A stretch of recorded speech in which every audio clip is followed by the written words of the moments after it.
Welcome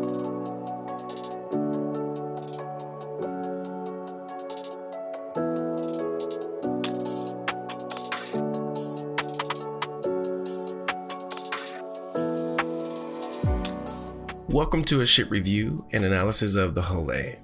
My name is Digital Master, and in this video we will discuss the Hull A and my interpretations of its purpose in the verse. We would then follow up with some considerations regarding its closest ship or vehicle competition, and finish by providing my personal opinion on whether you should consider adding this one to your fleet. If this is your first time watching one of my reviews, allow me to share the way that I try to break things down.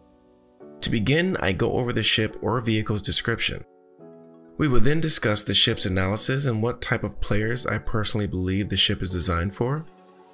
Another important consideration, when it becomes available, is the in-game price, which for some, or many, may be preferable over pledging real money. Compared to my previous reviews, I am moving away from discussing the stock loadout, as you can really change this as you see fit with other component options currently available in the game. I am also moving away from offering my pledge analysis, as this is a choice I'd rather not encourage or discourage you from. After all, what you do with your real-world, hard-earned money is not for me to try and persuade in any direction. So with that introduction out of the way and all finished, let us begin.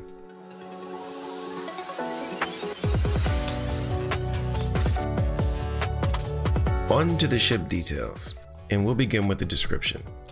The smallest, most affordable hull. The Hull A is great for those just striking out in the galaxy on their own. The Hull A is most similar to the Aurora and Mustang, but lacks the jack-of-all-trades nature. Where the others trade cargo capacity for firepower or speed, the Hull A is 100% on-mission transport. Additionally, the Hull A and B are often used as station-to-orbit ferries. On to notable features and strengths. As a dedicated hauler, the Hull A is purely designed to get cargo from point A to point B in the most efficient manner. When you look at certain aspects of the ship, it becomes clear that this is in fact its only designed role. It has great fuel efficiency and can travel a great distance with its industrial class designated quantum fuel tank. The Hull A can carry a maximum of 64 standard cargo units. Another key benefit of this ship is in how it carries its cargo. Externally, the spindle technology used in the Hull series allows for externally carried cargo. The benefits of this is in the ease in which you can attach that cargo, which I believe also includes using tractor beams.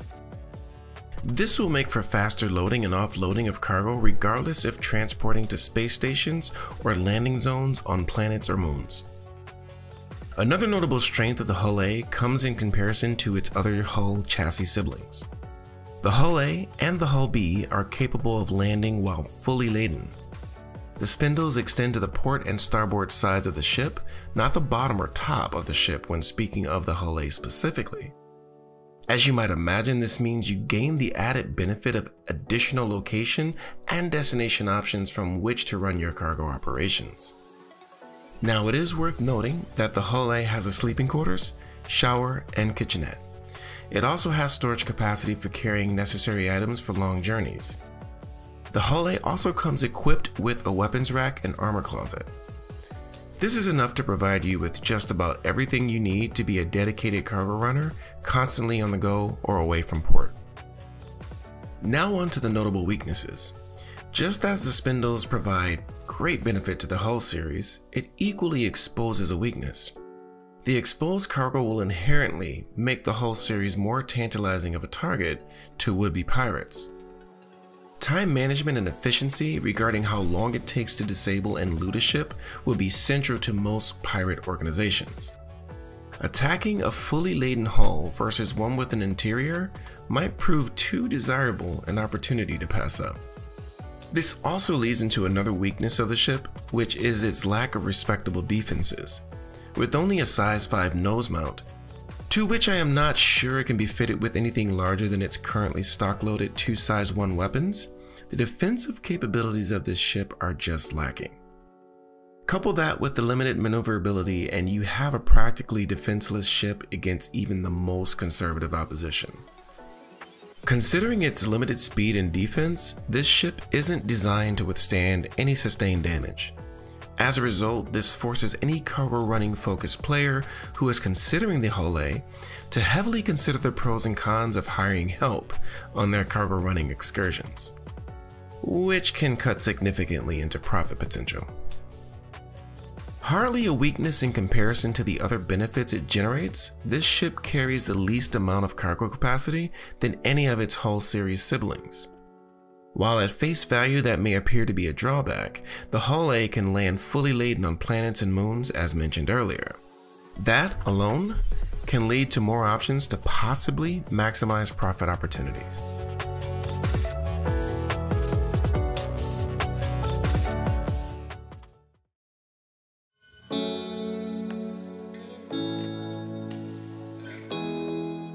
Moving on to the ship analysis.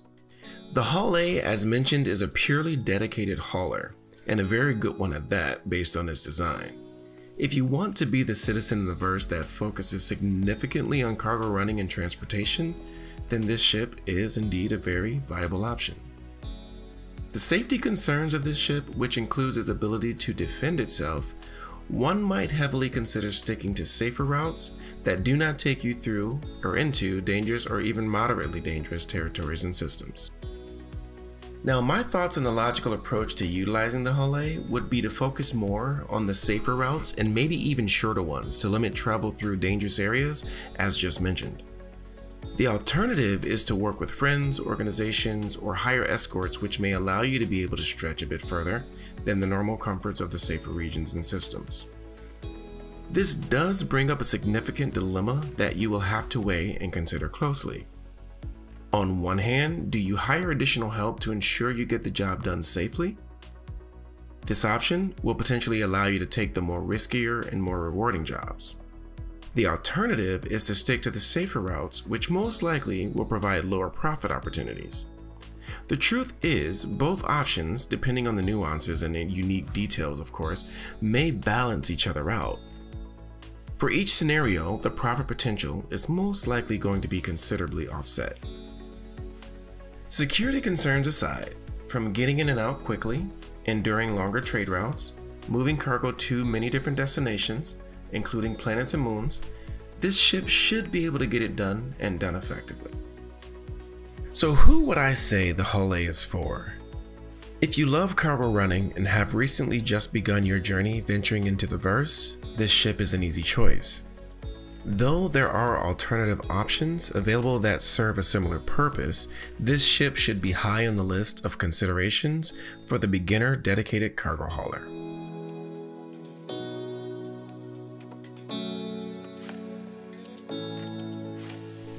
Now on to the in-game purchase analysis.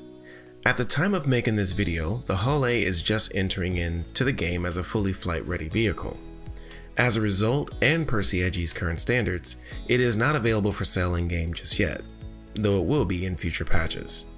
With that said, there is not much to add here other than it may be one of the least expensive dedicated cargo haulers once it is available given its starter ship designation.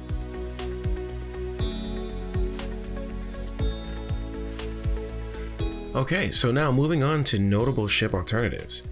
In this segment, I try to find other ships in the game that compare well with the ship I am reviewing. Let us begin.